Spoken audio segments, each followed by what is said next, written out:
Welcome to a quick bevy with Swans fans, where each week Swans fans have 45 seconds to answer some burning bloods and footy-related questions over a quick bevy or two. Today, Chris and I are joined again by our regular guest, Brett. G'day, Brett. Gentlemen, how are you? How are we going? What are we drinking this week, lads?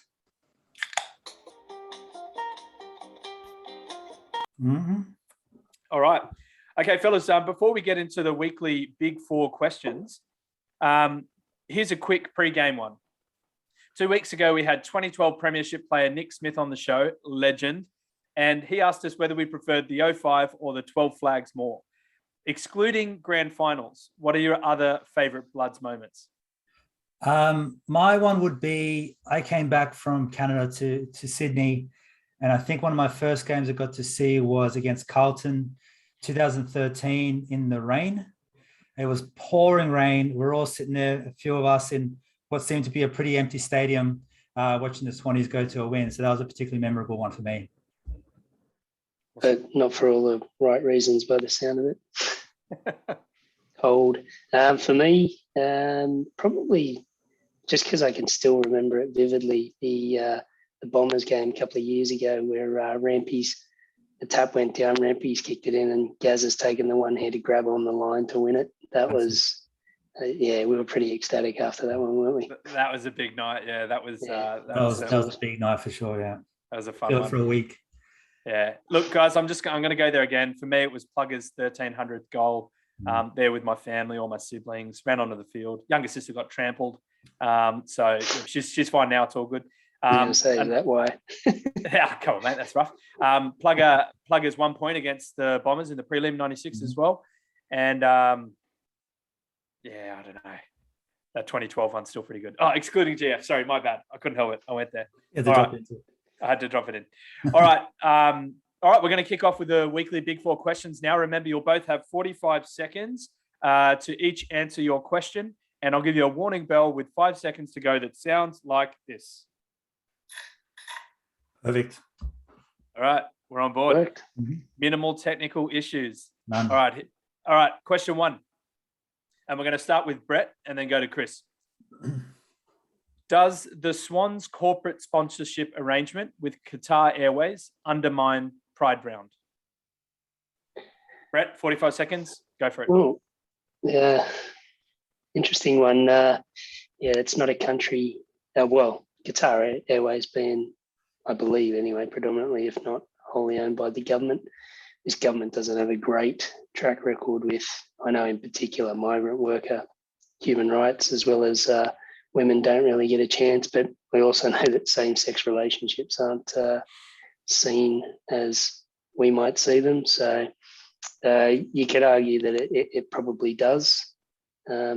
It's a really tough one, actually, because I have many years ago, I flew Qatar once and I didn't think about that sort of stuff, but to take money and then have it, I don't know, who knows? You'll have the rainbow next to Qatar Airways, and if that gets beamed around the world, then maybe that's a bit of a finger to those that don't believe in it.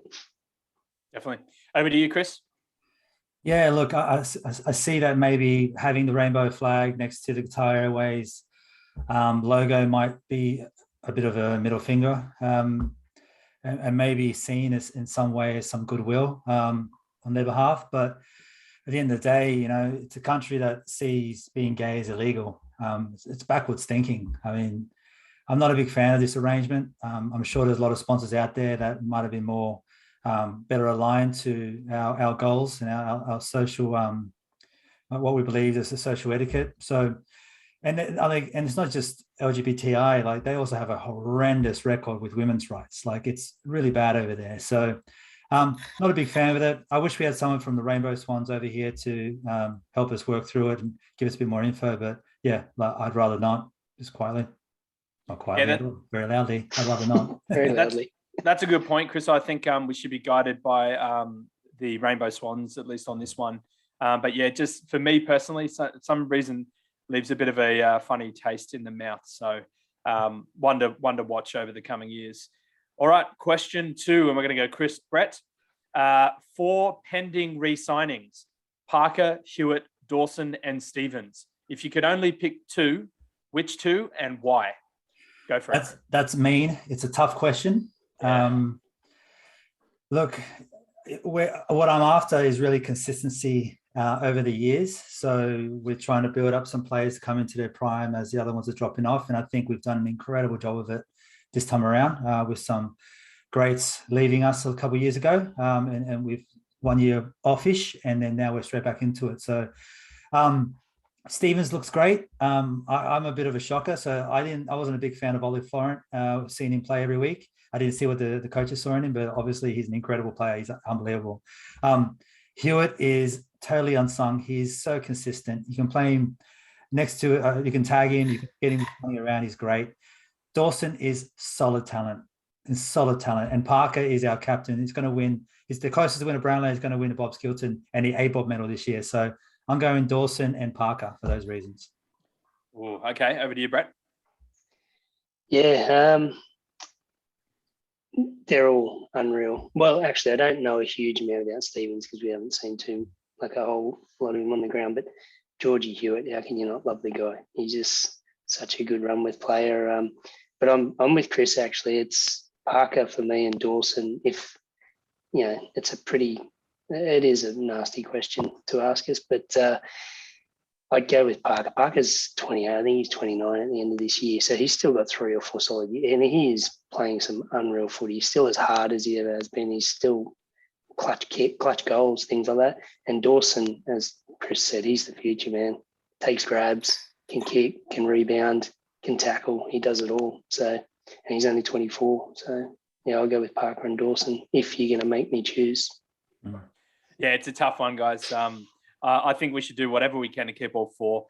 Hewett, Dawson and Stephens are all from South Australia. And I think that the Crows, at least, we're having a good look at Dawson. Collingwood has been linked to Stephens, which just makes me, I hate the sound of it, I hate the feel of it. But Stephens has been named in the team this week against the Saints. So maybe that's a bit of an indicator that the Swans are doing everything they can to keep him on board. I think he's going to be the goods in a couple of years. So I want all 4. It's a bad question. Tough question. Sorry, lads. All right. All right, next question. Question 3, and we'll go Brett, followed by Chris. Given the current COVID situation with the Delta variant, what does the AFL need to do to finish this season? Go for it. Aside from blowing the siren now, I don't know, give everyone vaccines at the games. Yeah. I'm not sure on this one, to be honest. It's going to involve painful logistics. We could, I don't know, move all the games to Nauru. They've got apparently 90% vaccination rates over there and a lot of disused facilities by the sound of it. So pretty good. Maybe that's an option. I don't know. It's probably going to, we use the word hub again. We're going to have to pick an area where it's relatively spaced out and COVID-free, which McGowan seems to like locking down Perth. So maybe we move everyone to Perth to finish it off. I don't know. But in saying that, there's only 1 ground, isn't there? Maybe 2 that you could play the games at. So either Nauru or Perth, get the games there and then we can finish it. No worries. Chris. Yeah, look, the word hubs is not allowed to be said, apparently. Paddy Dangerfield from the Players Union will start running around and annoying us on the media all day long if the word hubs is ever uttered. If I uttered it now, so he might just appear when I'm sleeping for no reason. So WA, I don't think is necessarily going to work, although they do have a great stadium there. I've seen it. It's brilliant. McGowan's going to shut down the place to the drop of a hat. And if you can't get football fans to get over there from the eastern states, especially if all the eastern states are playing in it, then it's going to be a bit of a tough sell. Now, I think we need to modern solutions for modern problems. I think we need to think outside the box and go, what can we do now to save this season?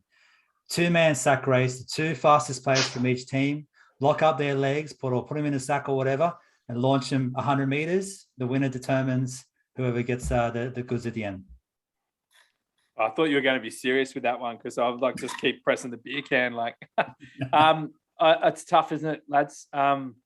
I hope it finished. We're 21 rounds in. We're so close. And I just think wherever it can work to finish, and ideally there's a place that crowds can go. So that is sounding like WA at the moment, given that Tasmania has just kicked the Hawks and Collingwood out after one case. So, yeah, look, I just always think about it. if Buddy kicks 1,000 this year in front of no one, that just makes me cry. It makes me cry thinking we can't go to the game, but even more so if there's no one in the stadium. Just a travesty. A bit like Bokey the other night for his 300th. All right, question 4, last one for the night. We're going to start with Chris and then finish with Brett. We've got Stewie from Berkley Vale. Shout out to the Central Coast. Go Swans on the coast. Which past or present AFL player would you love to have a kick/beer with? Go for it, Chris. There's a lot. Plugger, I would love to get around, have a kick and have a beer with him. He seems a bit surly though, so I don't know about him. Kieran Jack had a mad crush on that man. I love him. I love the way he goes about it. Teddy Richards, cracking guy. Ty Kennelly might teach me how to kick the other ball a bit better because I'm a shocker. Even though I'm South American, I should be able to kick the round ball a bit better. I'm going to go with Bob Skilton, arguably the greatest one that's ever played. Still around, still an absolute champion, doing so much for the club continuously. So, captain, Brownlow medalist, like, what can you say? Great guy. So, yeah, Bob Skilton, have a crack with him. Nice one. Oh, right on time, mate. Nailed it. First time. Yeah, I was just enjoying your answers there, just listening in. Over to you, Brady. Yeah, they're all good ones. I could easily have a beer or a kick with any of those guys. After Nick Smith came on to a quick bevy the other week, I'd love to have a beer with him. He seems like a legend. So Champion. Nick Smith, and we love the way he went about footy, so he'd probably be a good one to chat to. Tell you who I would love to, don't know about having a kick, this would probably be more have a beer, would be Warwick Kappa. The old Caps, love him. Shorts himself. He took some hangers. I'd like to understand what was going through his mind. I think Heaney might take a leaf out of his book, climbing over everyone's head. But, his exploits off the field would just be worth hearing about over a bevy. So maybe Warwick Kappa. Yeah, definitely. That's a good one. I wonder if the Heaney is going to, if you'll ever grow a blonde mullet. For me, it's Nick Smith as well. The other week, can't thank him enough. What a legend. And then the other ones are Plugger, Buddy, Paul Kelly, and Nick Davis. I think would be a cracker. Well, that's it for today, lads. A massive thanks to Brett, as always, for his eloquent and succinct responses. I just had to get that word in there. Bit of a game we were playing. Got it in there, lads. Succinct. And a big shout out to Stevie on the Central Coast for his succinct question. Stewie from Berkley Vale. Stewie on the Central Coast for his succinct question. Sorry, Stewie. Keep them coming. I apologize, Stewie. I can't speak. And to those at home, if you've got any more questions, ping them in through social media or wherever you would see this. Yeah, we'll make sure we get them on. Awesome. And remember, if you enjoyed this, but just find yourself craving even more Swannies content, make sure to check out A Bevy of Bloods, in which another mate, Steve-O, and I do an in-depth review of the Swans' last game, preview the Swans' next game, and have a bit of a chat about footy too. You can find us on Spotify or wherever you listen to your podcasts, as well as on our socials at A Bevy of Bloods. Until next time, up the Bloods. Count less Swanee. Up the Bloods. Woo! Woo!